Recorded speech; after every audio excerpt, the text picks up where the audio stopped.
شاه اشرف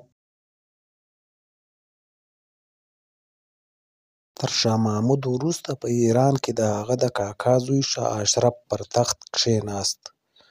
شاه اشرف د میر عبدالعزیز خان زوی د میرویس نیکه وراره و. کله چې میر عبدالعزیز خان پاچا شو هغه وخت دی تنکی ځوان و. شاه اشرف په 26 اپرېل ۱۶۲۵ زېږدیز کال کې د شاه محمود له وژل کېدو وروسته پر تخت کښېناست. شاه اشرف په سیاسي چارو پوه او تکړه ځوان و. په تخت د کښېنستلو په وخت کې یې عمر 26 یا 27 کاله و. شاه اشرف په ډېر کم لښکر له دوو لویو امپراتوریو سره وجنګېد چې په پایله کې بریالی ترې راووت، خو د افغانانو د خپلمنځي نفاق له امله یې له ایران څخه د پاچاهۍ ټغر ټول شو. شاه تماسپ چې کله د شاه محمود له وژل کېدلو او د نوي واکمن په ټاکل کېدو خبر شو، له یو لښکر سره د اصفهان په لوري وخوځېد، خو د شاه اشرف له لوري یې د تهران په خوا کې ماته وخوړه.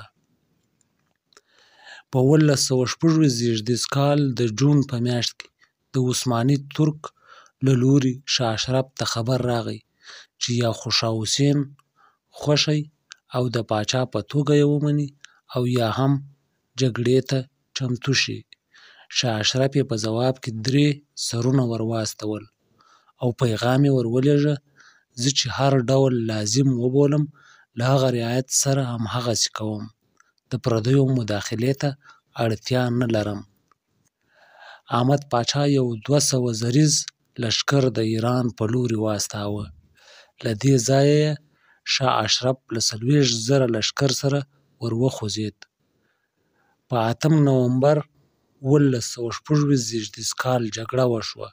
په پایله کې یې ترکانو سخته ماته وخوړه. 46 توپه، 3 بیرغه او ډېره وسله افغانانو ترې ونیوله.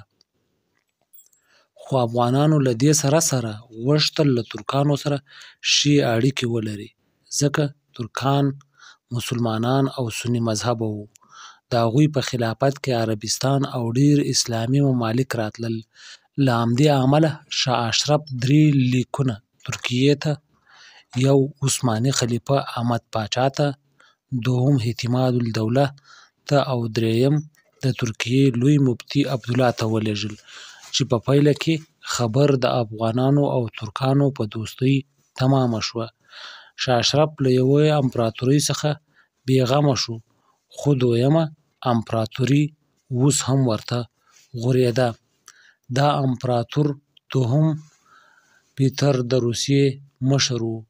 په 14 فروري ۱۶۹۰ زېږدیز کال کې د رودسر په سیمه کې افغان او روسي لښکرې سره مخامخ شوې، خو روسانو تر جګړې سولې ته غوره والی ورکړ او له افغانانو سره یې سوله وکړه. شاه اشرف ځان له 2 ښامارانو څخه خلاص کړ، خو په خپل لستوڼي کې یې بل مار وزېږېد. نادر افشار چې په خټه ترکمن او د افشارو له قبیلې سره یې تړاو درلود، په ایران کې سر راپورته کړ. له شاه تماسپ سره یو ځای شو. روسانو او ترکانو هم په پټه مرسته ورسره کوله. نادر افشار له شاه اشرف سره په ۱۶۴۱ هجري کال د مهامندوست د امغان په سیمه کې جګړه وکړه. د شاه اشرف پوځونه له ډېرو فتوحاتو او له روسي او ترکیې امپراتوریو سره په جنګونو کې ستړي شوي وو. د دې ناببره حملې دفاع یې ونه کړای شوای او ماتې یې وخوړه. شاه اشرف له کندهار او هرات څخه مرسته وغوښته، خو له دواړو خواوو ورته د نفي ځواب راغی. شاه اشرف تر 5 کالو او 7 میاشتو پاچاهۍ وروسته له ایران څخه راپشا شو.